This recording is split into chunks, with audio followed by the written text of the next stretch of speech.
Hello viewers, আসসালামু আলাইকুম। আশা করি সবাই ভালো আছেন। আমি লিটন, আমার চ্যানেলে আপনাদেরকে স্বাগতম। আজকে আমার এক্সেলের ৩য় নাম্বার ভিডিও এবং ভিডিওর টপিক হলো এক্সেলের যে হোম মেনুর ক্লিপবোর্ড রয়েছে এটার মাধ্যমে কীভাবে একটি লেখাকে টেক্সট আকারে, পিকচার আকারে কপি পেস্ট করা হয় এবং কালার কীভাবে কপি পেস্ট করা হয়। চলুন এটা আমরা অবশ্যই ভিডিওটা না টেনে শুরু থেকে শেষ পর্যন্ত মনোযোগ সহকারে দেখবেন। চলুন আমরা মূল ভিডিওতে ফিরে যাই। তো আমি এক্সেলের একটি শিট ওপেন করে নিলাম, আপনারা ওপেন করে নেবেন। দেখুন উপরে হোম মেনু রয়েছে, হোম মেনুর নিচে ক্লিপবোর্ড রয়েছে। ক্লিপবোর্ডের যে 4টা অপশন রয়েছে অবশ্যই পরিচিত করে দেব। শুরুটা কেসির মতো, এটার কাজ হলো কাট, মানে একটা লেখাকে এক জায়গা থেকে কেটে আরেক জায়গায় নিয়ে যাবে। এটা শর্টকাট হলো কন্ট্রোল এক্স। এরপর দ্বিতীয়টা রয়েছে, এটার মাধ্যমে শুধু কপি করা হয়, উপরেরটা টেক্সট আকারে, সেকেন্ডটা পিকচার আকারে কপি করা হয়। এরপর নিচে যে রয়েছে এটা হলো ফরম্যাট পেইন্টার।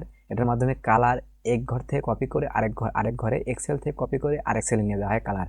এরপর যে বাম পাশে বর্ডার রয়েছে এটার মাধ্যমে শুধু পেস্ট করা হয়। এটা পেস্ট বিভিন্ন আকারে করা হয়, ফর্মুলা আকারে করা হয়, ভ্যালু আকারে করা হয়, বিভিন্ন আকারে। তো চলুন আমরা কাজে ফিরে যাই। আমি এখানে আমার নামটা লিখবো, LITON, দুঃখিত,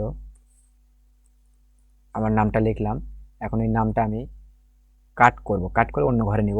তো আমি যদি কেসিতে ক্লিক করলাম, কেসিতে ক্লিক করে অন্য ঘরে নিলাম, নিয়ে কাট করলে অবশ্যই পেস্ট করতে হবে। পেস্ট অপশনে গিয়ে আমি পেস্ট করে দিলাম। দেখুন এখান থেকে কেটে এখানে চলে আসছে। এটা হলো কাট, একটি লেখা এক জায়গা থেকে কেটে আরেক সেলে নিয়ে আসে। এটা হলো এই কেসির মাধ্যমে করা হয়। শর্টকাট হলো কন্ট্রোল এক্স। তো চলুন আমরা এই লেখাটা আমি একটু কেটে আরেক জায়গায় নিই, কন্ট্রোল এক্স দিলাম, এই ঘরে নিব, কন্ট্রোল ভি দিয়ে পেস্ট করে দেবো। দেখুন এটা শর্টকাট, কন্ট্রোল এক্স দিয়ে কাট করে নিলাম, কন্ট্রোল ভি দিয়ে পেস্ট করে নিলাম। এরপর নিচের ঘরের যে কাজ কপি করব, আমি প্রথমে আমার লেখাটা কপি করে নিলাম।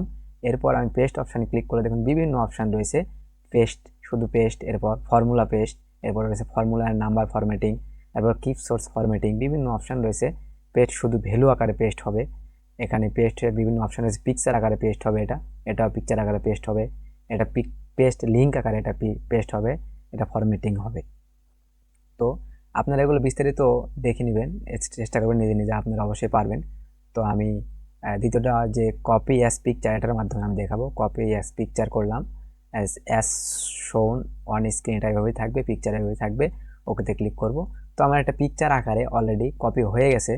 তো আমি চলুন একটা ওয়ার্ড ফাইল ওপেন করে আপনাদেরকে আমি এটা দেখাই কীভাবে পিকচার আকারে এটা কপি হয়ে গেছে।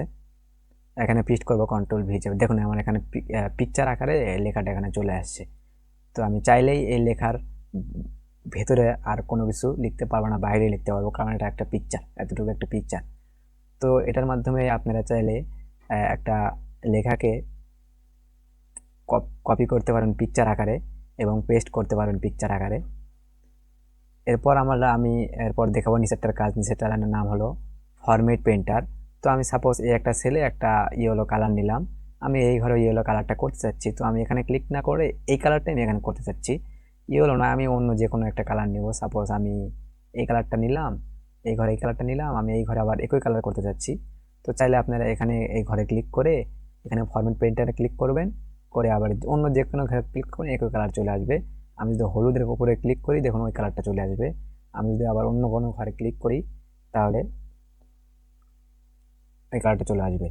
মনে রাখতে হবে প্রথমে আমাদের কালারটা সিলেক্ট করতে হবে, ওই কালার যে ঘরে যে সেলে কালার রয়েছে ওই সেলে আমাদের ক্লিক করে রাখতে হবে। এরপরে ফরম্যাট প্রিন্টারে ক্লিক করতে হবে, এরপর অন্য কোনো সেলে ক্লিক করতে হবে, তাহলে কালার এক ঘর থেকে আরেক ঘরে কপি পেস্ট হবে। তো এটার মাধ্যমে আপনারা কালারও কপি পেস্ট করতে পারলেন। তো এতটুকু ছিল ক্লিপবোর্ডের কাজ।